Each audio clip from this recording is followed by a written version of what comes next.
The moment humanity's war fleet entered the battlefield, the enemy vanished without a trace. The numbers on the screen had stopped meaning anything to Commander Dale Rourke a long time ago.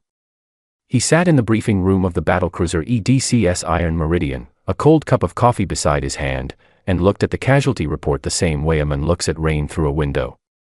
He saw it. He understood it. But it did not move him the way it once had.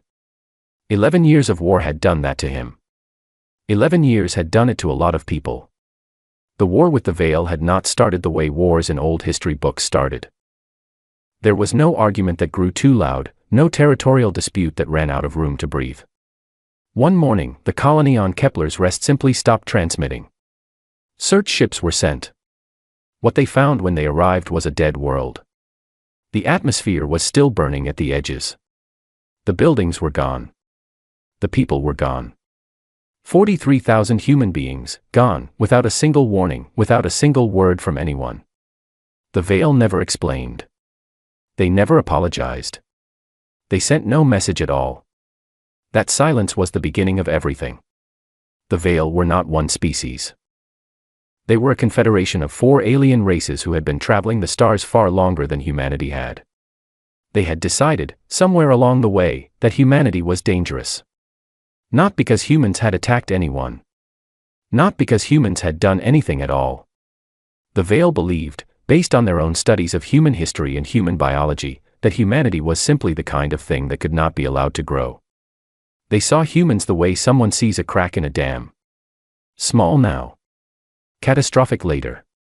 Better to deal with it early. So they dealt with it. For the first 3 years, humanity scrambled. There was panic in the government halls on Earth. There were arguments about whether to negotiate, whether to surrender, whether to offer something, anything, that might stop the killing. Ambassadors were sent. They were ignored. Ceasefire proposals were transmitted on every frequency the Veil were known to monitor. The Veil did not respond. They just kept hitting colonies. Kept hitting supply lines. Kept pushing, slowly and carefully, like they were following a plan they had already finished writing before the first shot was fired. Because they had. Lieutenant Commander Priya Walsh had figured that part out in year 4. She was Dale's tactical officer, a sharp and quiet woman from Oregon who had spent most of her career studying how other species fought before she ever fired a weapon herself. She sat across from Dale in that same briefing room one evening and laid out what she had found. The Veil were not improvising. Every strike they made was calculated. Every colony they hit weakened a specific supply chain. Every ship they destroyed was chosen because of what it carried or what it connected. This was not aggression driven by emotion. This was a removal. Slow, methodical, and patient. Dale had asked her what humanity was supposed to do against something like that. Priya had looked at her notes for a moment and then looked up at him. She said humanity needed to stop reacting and start thinking 10 steps ahead. She said the Veil were patient, but patience was not something only aliens were capable of. That conversation stayed with Dale for a long time. Dr. Leon Marsh came aboard the Iron Meridian in year 6. He was a xenolinguist, which meant his job was understanding alien languages and, more importantly, the way alien minds used language to think. He was a tall, thin man with reading glasses he did not actually need anymore but kept wearing out of habit. He had spent the first years of the war sitting in universities and research stations, listening to recordings of Veil communications and building translation models. By the time he joined the fleet, he could read Veil tactical signals almost as fast as their own officers. Leon did not carry a weapon. He carried a translation tablet that was so old and scratched that the screen had a crack running across one corner. He said it helped him think. What Leon understood, better than almost anyone else in the fleet, was why the Veil fought the way they did. They were not cruel. They were not hateful in the way that humans sometimes were hateful. They were clinical. In their own communications, they referred to the war against humanity not as a war at all, but as a containment procedure. They spoke about human colonies the way a doctor speaks about infected tissue. The language was calm, precise, and completely without mercy. Leon told Dale once that the most dangerous enemy was not one that hated you. The most dangerous enemy was one that had simply decided you were a problem to be solved.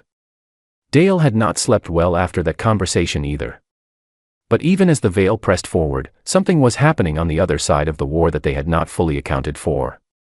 Humanity was not breaking. It was hurting, deeply, badly, in ways that would take generations to fully understand. But it was not breaking. The governments of Earth and the human-settled systems did not collapse into fighting each other, which was what the veil's historical models had predicted. Instead, they pulled together. Slowly, imperfectly, with a great deal of arguing and disagreement, but together. The shipyards began working around the clock. Factories were converted. Mines that had been producing materials for civilian construction were redirected. Young engineers who had planned careers building habitats and transit systems found themselves designing armor plating and weapons arrays instead. The economy of an entire civilization turned, gear by gear, toward a single purpose. The Veil knew humanity was building. Their intelligence operations were good, and they had sources watching the major human shipyards. They received reports of increased construction activity, of unusual energy readings in the asteroid belt around Sol. They sent probes to investigate. The probes found nothing alarming. The humans had learned, through hard experience, how to hide large things in plain sight. Sensor baffles, false readings, construction camouflaged inside existing structures. Whatever the probes were looking for, they did not find it. The Veil concluded that humanity was building more of what it already had. More of the same ships, the same weapons, the same defensive platforms that had been losing ground steadily for 6 years. Their strategists ran the numbers and told their admirals that even with increased production, humanity could not match the Veil Confederation's combined industrial capacity. The math was not in humanity's favor. The Veil strategists were right about the math. They were wrong about what humanity was building. There was a file inside Earth Command's most classified servers. It had no public name. Officers who knew about it referred to it only by its designation, Operation Stillwater. Most people in the military had heard the name but knew nothing beyond that. The admirals who oversaw it were forbidden from discussing details even in secured channels. The engineers who worked on it signed agreements that their own families could not know what they were doing. Dale Rourke was one of a small number of fleet commanders who had been briefed. He had sat in a room on Earth, deep underground, and listened to an admiral explain what Operation Stillwater was. When the briefing was over, he had asked one question. He asked when it would be ready. The admiral had told him. Dale had done the math in his head, quietly, the way he did most things. Then he had nodded, and he had gone back to his ship, and he had kept fighting the slow, grinding war that everyone could see, while the other war, the quiet one, the patient one, continued in the dark. Now, in year 11, sitting in the briefing room of the Iron Meridian with a cold cup of coffee and a casualty report he had stopped feeling, Dale received new orders from Earth Command. He read them once. Then he read them again. Then he set the report aside, stood up, and went to find Priya Walsh. It was time to tell the fleet that they were moving. All of them. Every ship. Everything humanity had saved and built and hidden and waited 11 years to use. The Veil were waiting in the Kashan corridor. They had been waiting for 6 weeks, confident and prepared, certain they understood what was coming. They did not know yet what patience actually looked like. The moment humanity's war fleet entered the battlefield, the enemy vanished without a trace. Carol Hutton had not seen her daughter in 2 years. She knew this because she kept a small photograph taped to the inside of her helmet, and every time she put the helmet on, she looked at it for exactly 3 seconds before she got to work. Her daughter was 9 years old in the photograph. She would be 11 now. Carol did her best not to think about that too much during shift hours. Shift hours at Dock Station Orion were 16 hours long. Sometimes longer. The station itself was so large that it had its own weather, not real weather, but a kind of humidity that built up in the lower construction bays where thousands of workers and machines generated heat around the clock. In the mornings, if you could call them mornings when there was no sun to measure by, a faint mist settled near the floor of Bay 7, where Carol's crew worked. The workers had started calling it the Orion fog. They thought it was funny. Small things like that kept people going. Carol was a hull engineer. Her job was fitting and sealing the outer armor plating on large warships, which was work that required patience, precision, and a very high tolerance for uncomfortable positions. She had been doing it for 12 years, first on civilian transports, then on military frigates, and for the last 2 years on something much larger than anything she had worked on before. The ship had no name posted on any board inside the station. Workers called it the Big One because that was the most accurate thing anyone could say about it. Its hull, when Carol stood at the bottom of it and looked up, disappeared into the upper construction lattice like the wall of a building. It was not shaped like a building, though. It was shaped like something that had been designed by people who had thought very carefully about what the word threat was supposed to look like when it moved through space. The official name, which Carol only learned 3 weeks before the ship was finished, was the EDCS Last Argument. She liked the name. She felt it was honest. The Last Argument was the flagship of Operation Stillwater, and it was the largest warship humanity had ever built. Its weapons systems alone took up more internal volume than most cruisers in the active fleet. Its point defense grid had been tested in simulation against the densest recorded Veil missile patterns and had achieved a 97% intercept rate. Its main directed energy arrays could, in theory, and only in theory because no one wanted to test it practically, fracture the crust of a small moon. It carried enough fuel for 3 years of independent operation. It had a medical bay larger than most hospitals on frontier worlds. Carol and her team sealed the last hull section in the early hours of what the station clock called a Tuesday. It was a piece of outer plating on the ship's lower stern, not a dramatic location, not visible from any angle that would ever appear in a news broadcast. It looked like every other piece of plating. But Carol's crew had been working on it for 6 days straight, and when the final seal held pressure and the quality sensor went green, her team stood there for a moment in silence before anyone said anything. One of the younger workers, a man named Pete Garza who had joined the program straight out of technical school, put his hand flat against the hull. He did not say anything. He just held it there. Carol understood exactly what he meant by it. She took one photograph before she left. She did not know if she would ever see the ship again. While Carol was sealing hull plates on the Last Argument, Captain Gus Tennyson was doing something that looked, from the outside, much less impressive. He was sitting in a review room in a different part of Dock Station Orion, looking at a ship that was considerably smaller, considerably stranger in shape, and painted a color that was almost impossible to describe. It was not black. It was not gray. It was the color of something that was trying very hard not to be any particular color at all. The ship was called the EDCS Pale Reckoning, and it was Gus's command. He had been given command of it 6 months ago and he still was not entirely sure what to make of it. The Pale Reckoning had been designed by a committee that included, unusually, a military historian named Dr. Sandra Voss. Sandra had spent 30 years studying every major conflict in human history, and she had been brought into the Operation Stillwater planning group because one of the admirals had read her paper on the role of psychological disruption in decisive battles. Her argument was simple: the side that makes the enemy hesitate, even for a few seconds, wins. Every time. In every conflict she had studied. A few seconds of confusion was enough to collapse a firing solution, scatter a formation, break a command chain. Sandra had looked at the Veil sensor technology and asked a question nobody else had thought to ask. She asked what would happen if a ship's silhouette was deliberately designed to be wrong. Not invisible. Just wrong. The kind of shape that a Veil targeting system would spend extra processing time trying to classify. She pointed out that Veil combat doctrine relied heavily on automated targeting systems that made initial threat assessments in fractions of a second. If those systems had to pause, even briefly, to figure out what they were looking at, that pause was a weapon. The Pale Reckoning was built around that idea. Its hull was asymmetrical in ways that looked almost like a mistake. Its proportions were slightly off from what any known ship classification would predict. The surface coating absorbed sensor pings and returned them with a subtle distortion, not enough to block targeting entirely, but enough to make the ship appear to be at a slightly different range than it actually was. Gus had been told by the engineers that this effect would cause a Veil targeting system to generate 2 to 4 conflicting range estimates before it resolved the discrepancy. In a combat situation, that resolution process took between 4 and 9 seconds.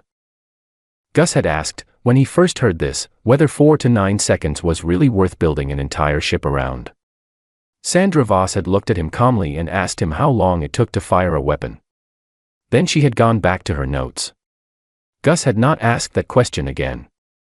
While Gus was learning his ship and Carol was finishing her hull plates, Lieutenant Commander Priya Walsh was doing something that would have looked, to an outside observer, like nothing at all. She was sitting at a desk with 6 screens open, running numbers. She had been running numbers for 4 months. The numbers were jump coordinates. Getting 1,100 warships to exit hyperspace simultaneously, across a volume of space 600,000 kilometers wide, was the kind of problem that made experienced navigators lose sleep. Hyperspace jumps were inherently imprecise. Small errors in calculation produced large errors in arrival position. A ship that arrived 30 seconds late, or 30,000 kilometers off target, could collide with another ship that arrived on time, or could appear inside the enemy's engagement range with no support around it. Priya had 6 supercomputers running calculations in parallel, cross-checking each other constantly. She had a team of 40 navigators who reviewed the outputs every 8 hours. She had a process for flagging discrepancies and a backup process for when the first process failed. She had not slept more than 5 hours in a single stretch for 3 months, and she had developed a habit of eating lunch while staring at trajectory models, which her staff found unsettling but nobody mentioned to her directly.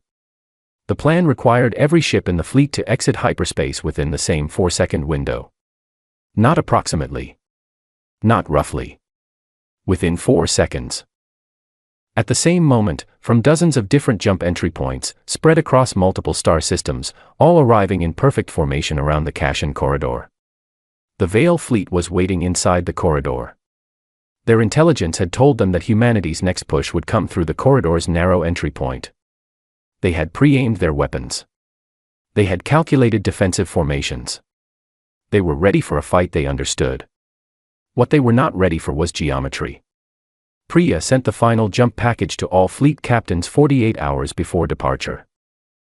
She reviewed it one last time after she sent it, found nothing wrong with it, and then sat quietly at her desk for a few minutes before she allowed herself to go to sleep for a full 8 hours. It was the best sleep she had gotten in months. Carol Hutton boarded her transport back to Earth and watched Dock Station Orion grow small through the window. The last argument was still inside, in the final stages of its power-up sequence. She could not see it from this angle. Somewhere in the dark beyond the station, 1,000 other ships were moving into position. Engineers and workers who had given years of their lives to a project they could not talk about were going home or going back to other work or simply waiting to see what happened next. The clock that Priya Walsh had set was running. 48 hours remained. The Vale waited in the corridor, patient and certain, watching the same empty space they had been watching for 6 weeks. They did not know that humanity's patience had already run out. The moment humanity's war fleet entered the battlefield, the enemy vanished without a trace. The Kashin corridor had been quiet for 6 weeks. Vale Fleet Admiral Shanvorik had stopped expecting excitement. He stood at the command center of his flagship, the Velarok, and looked at his sensor displays the way a man looks at a door he has been guarding for so long that he has started to forget why it mattered. The corridor stretched out before his fleet in long, narrow bands of gravitational pressure, flanked on both sides by dense nebulae that made hyperspace travel through the region slow and difficult. It was the perfect choke point.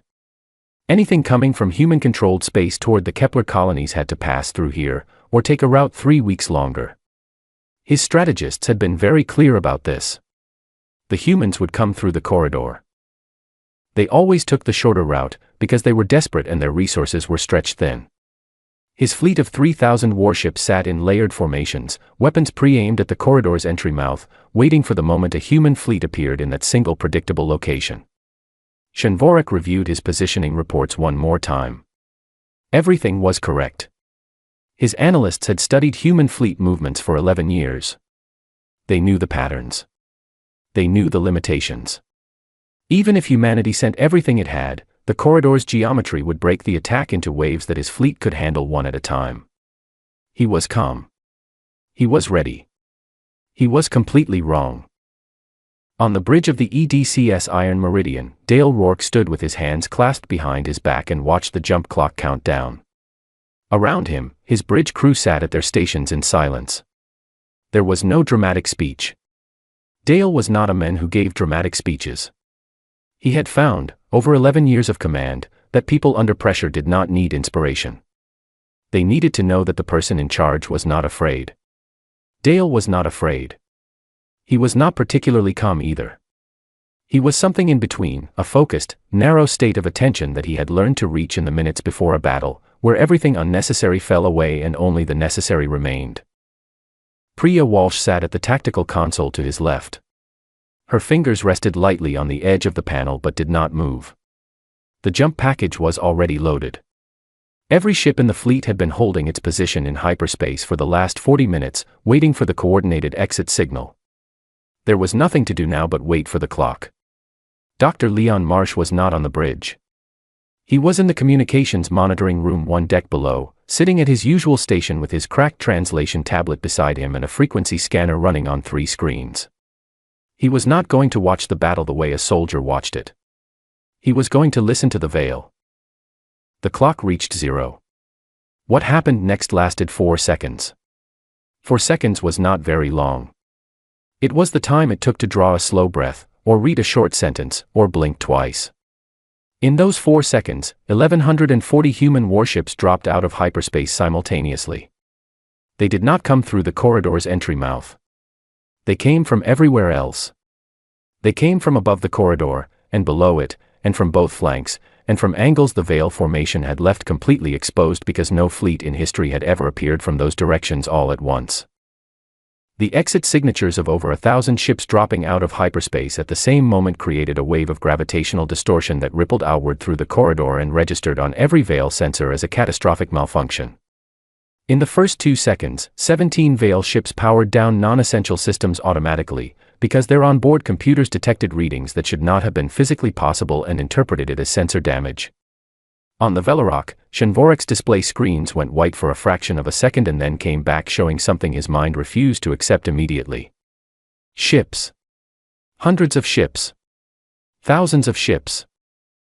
Not in front of him, where he had aimed everything. Around him. He said nothing for 3 full seconds. None of his officers said anything either. The bridge of the Velorok was completely silent. Then his targeting coordinator spoke. Her voice was very controlled, which told Shinvorek she was frightened. She said that she was having difficulty getting accurate readings on the human formation because the jump-exit distortion was still affecting sensors. She said preliminary counts were above 900 vessels but she could not confirm a final number yet. Shinvorek asked where the main concentration was.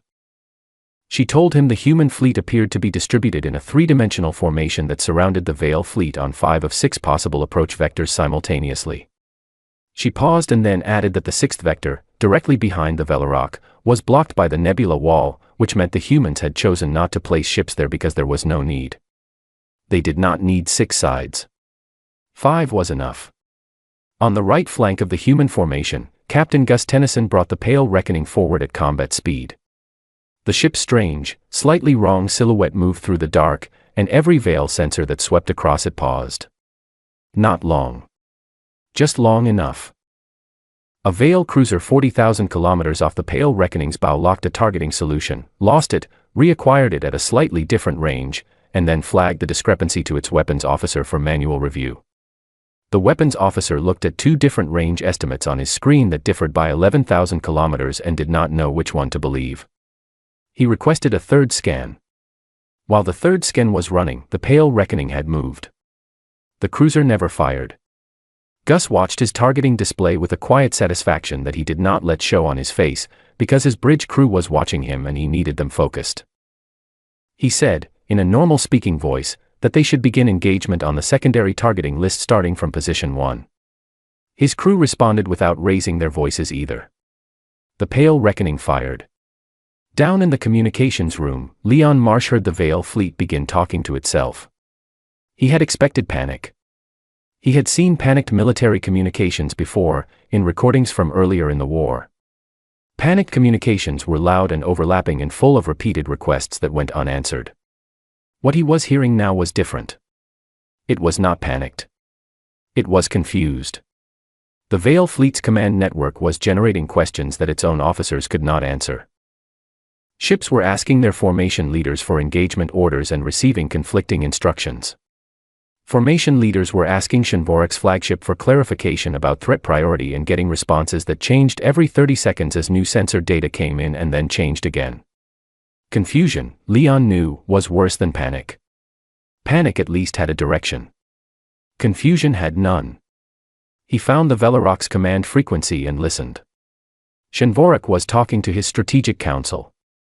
His voice was level, which Leon respected, but the content of what he was saying was not level at all.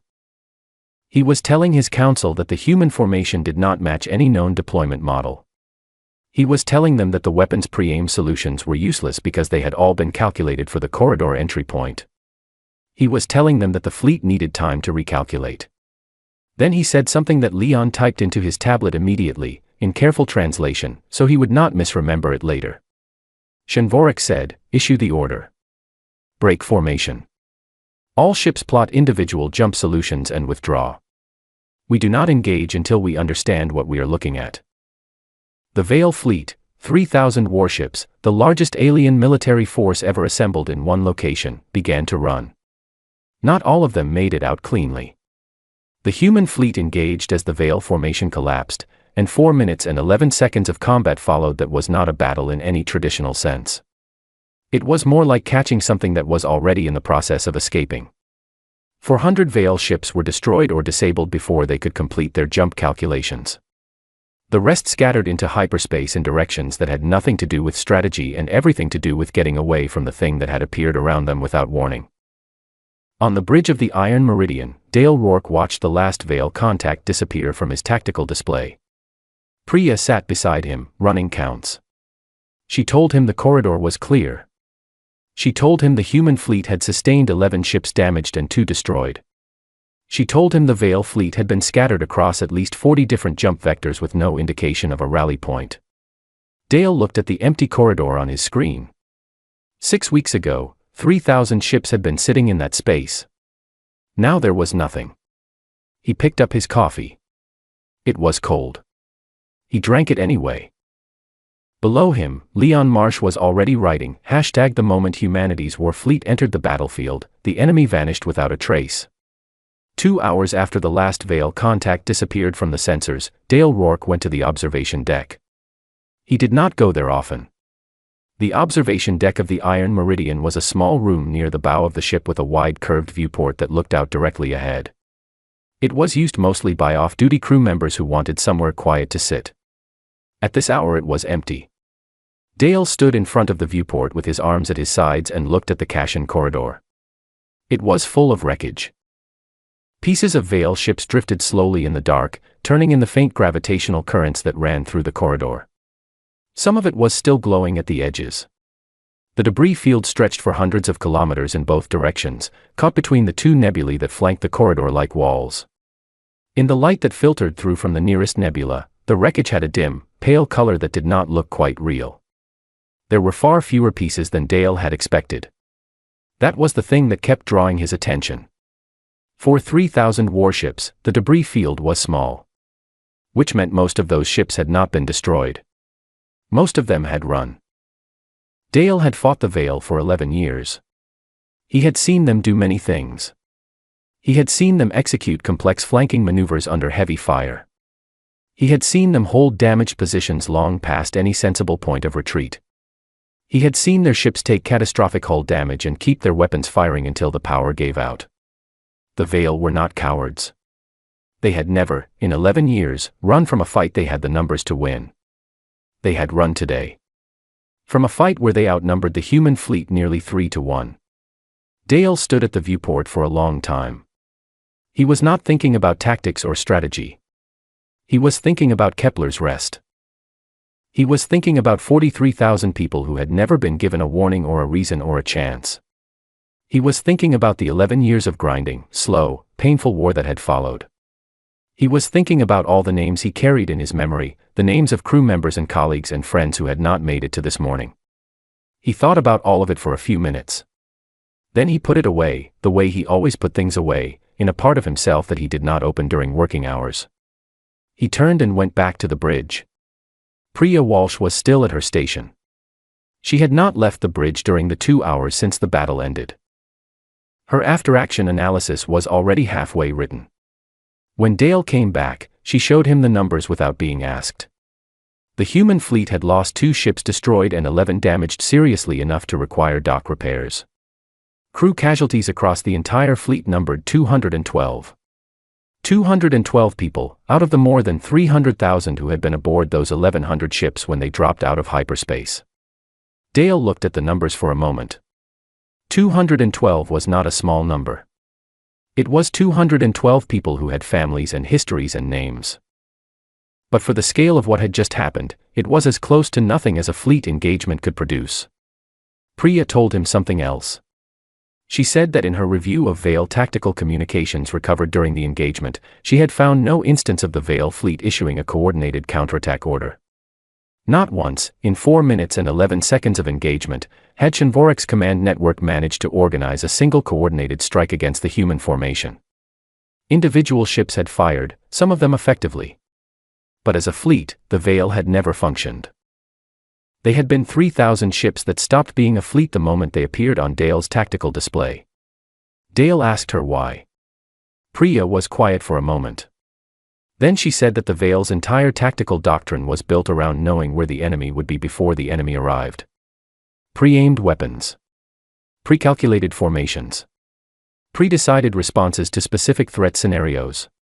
The human fleet had arrived in a configuration that did not exist in any of their pre-decided scenarios, from directions they had not pre-aimed for, in numbers their sensors initially could not confirm.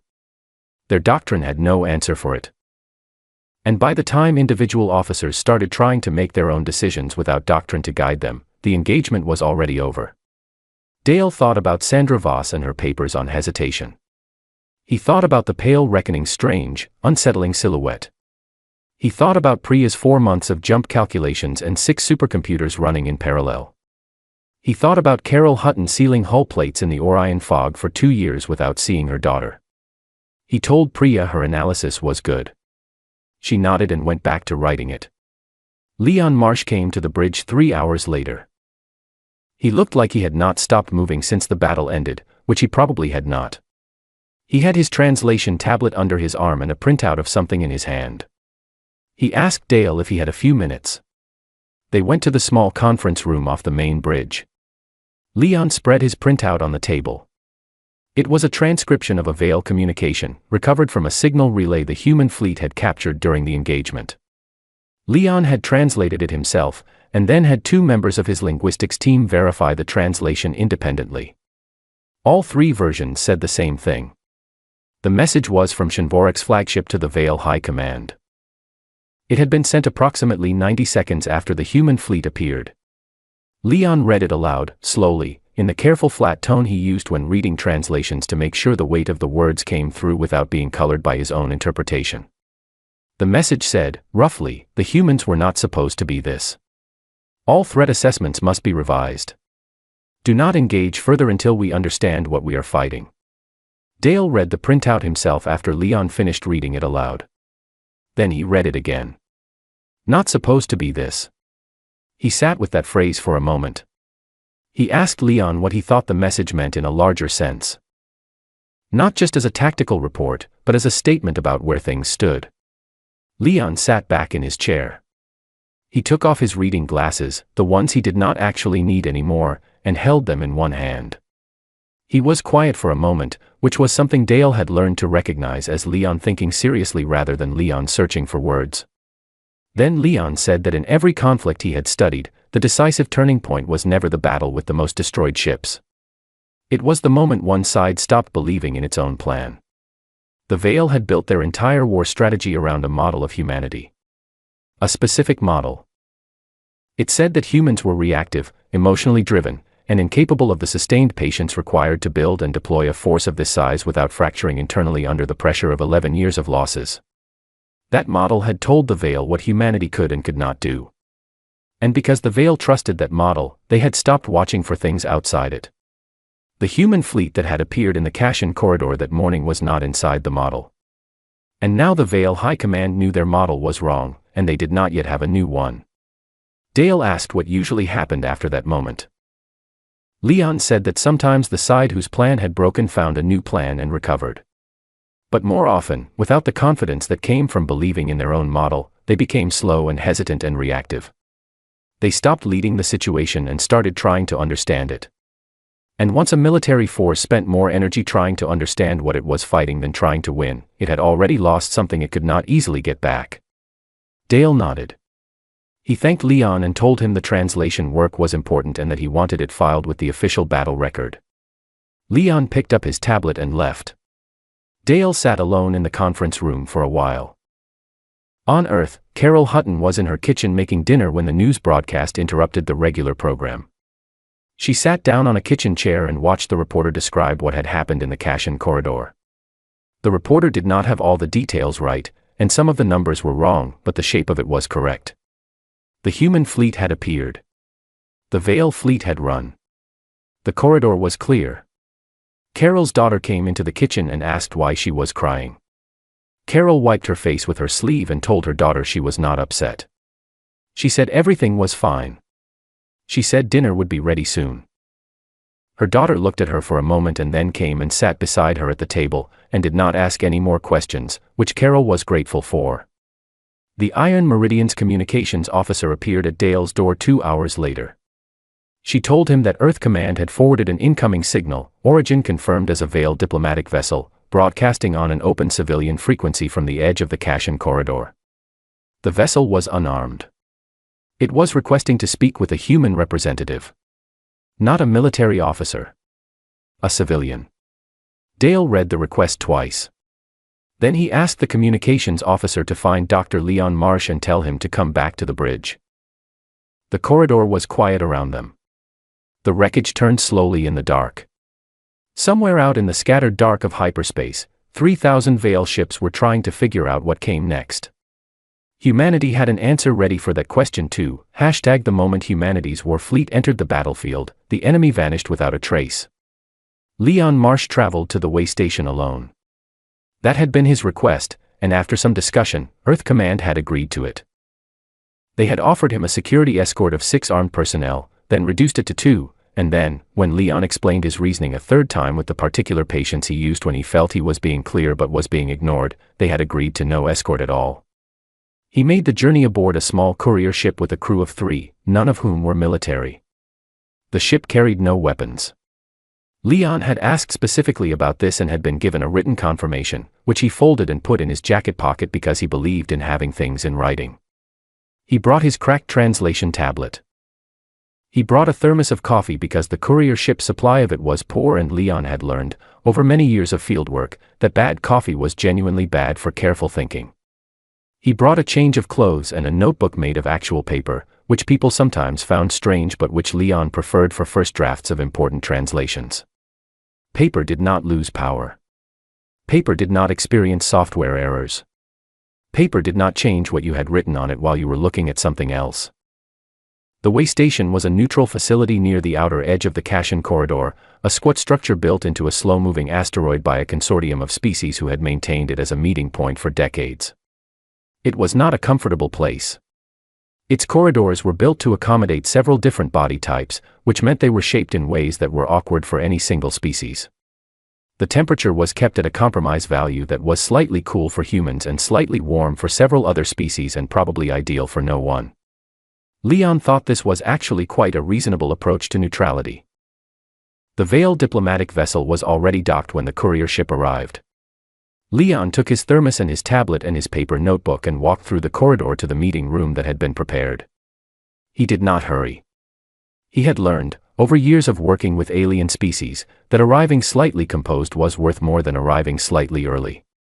The meeting room was simple. A table. Chairs adjusted to different heights. Lighting set at a neutral level. Leon sat down on his side of the table and opened his thermos and poured himself a cup of coffee and waited. The Vale diplomat arrived a few minutes later. It was tall, in the way that Vale of high rank were often tall, with the long secondary limbs folded against its body in the posture that Leon's research had identified as a deliberate sign of non-aggression, limbs in, nothing extended, nothing that could be read as a reaching gesture. Its face was unreadable to someone who had not spent years studying Vale expressions, but Leon had spent years studying Vale expressions, and what he read there was something he had not expected. Not hostility. Not calculation. Uncertainty. He had seen uncertainty in Vale faces only twice before, both times in low-ranking officers captured during earlier engagements. He had never seen it in a diplomat. Diplomats, in his experience, trained uncertainty out of their faces the way soldiers trained fear out of their voices. It was part of the job. Leon introduced himself. The veiled diplomat responded in human standard language, which was careful and slightly formal in the way of someone who had studied a language thoroughly but not grown up inside it. It gave its title, which translated roughly as Quiet Before Storm, and explained that it was a senior member of a faction within the Veil Confederation that had argued, internally and for a long time, against the war with humanity. Leon said that was interesting and that he would like to hear more about that at some point. But he asked if the diplomat had something specific it wanted to say first, because he had found in his experience that starting with the thing that was actually on someone's mind saved a great deal of time. Quiet Before Storm was still for a moment. Then it asked its question. It asked, how long did humanity know? Leon asked it to tell him what it meant by that. The diplomat said, how long did humanity know what it would take to end this war, and how long did humanity wait before using it? Leon sat with that question for a moment. He poured a little more coffee. He thought about the 11 years of the war laid out in sequence, the way he sometimes laid out events on his paper when he was trying to understand a long process. He thought about Kepler's rest and the silence that had followed it. He thought about the slow years of loss while something enormous was being built in the dark. He thought about Priya Walsh's 4 months of calculations and Carol Hutton's 2 years in the Orion fog. He thought about the 4 seconds in the Kashin corridor when the entire shape of the war had changed. He told the diplomat the truth. He said humanity had not always known what it would take. Humanity had figured it out the way it figured out most things, slowly and painfully, and by surviving long enough to learn from each mistake before the next one came. There had been no single moment of decision. There had been 11 years of decisions, most of them small, most of them made by people whose names would never appear in any history that the Veil Confederation would study. Quiet Before Storm listened. When Leon finished, it was quiet for a time. Then it said something that Leon, without letting it show on his face, considered one of the most important things he had heard in his entire career. It said, in rough translation, we believed your silence was fear. We did not consider that it might be patience. Leon wrote that down in his paper notebook. Not in shorthand. In full.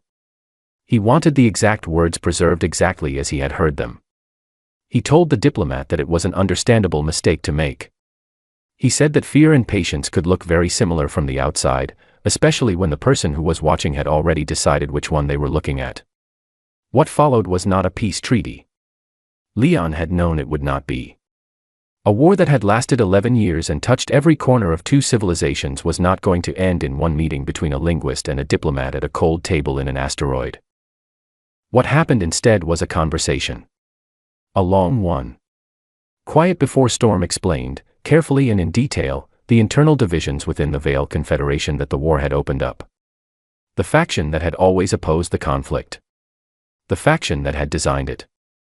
The political situation that had made it difficult to stop even as evidence mounted that it was not going as planned. Leon listened to all of it. He asked questions. He did not argue. He did not express satisfaction or triumph. He treated the conversation the way he treated all his most important work, with the patient, careful attention of someone who understood that the purpose of listening was to understand, not to prepare a response. When they finished, many hours later, nothing was officially agreed. But something had shifted. Leon felt it. He believed Quiet Before Storm felt it too. On his way back to the courier ship, Leon stopped in the corridor and stood still for a moment in the awkward, too-wide passageway and looked at what he had written in his notebook. 1 page of careful notes. A question and a translation and a few observations. 11 years of war and everything that had been built and spent and lost, and it came down, in his notebook, to 1 sentence from an alien diplomat who had finally asked the right question. We believed your silence was fear. We did not consider that it might be patience. He closed the notebook and kept walking. Back on the Iron Meridian, Dale Rourke received Leon's preliminary report 2 days after the waystation meeting. He read it in the same briefing room where he had been reading casualty reports for years, with a cup of coffee that was, for once, still warm. He read it twice. Then he set it on the table and looked at the wall for a while. He thought about submitting a formal commendation to Earth Command for the civilian engineering crews at Dock Station Orion. He had been thinking about it since the battle. He drafted it that evening, and he made sure Carol Hutton's name was in it. He made sure Pete Garza's name was in it too. He made sure Dr. Sandra Voss and her paper on hesitation were mentioned. He listed names that would not normally appear in a military commendation because he believed they belonged there.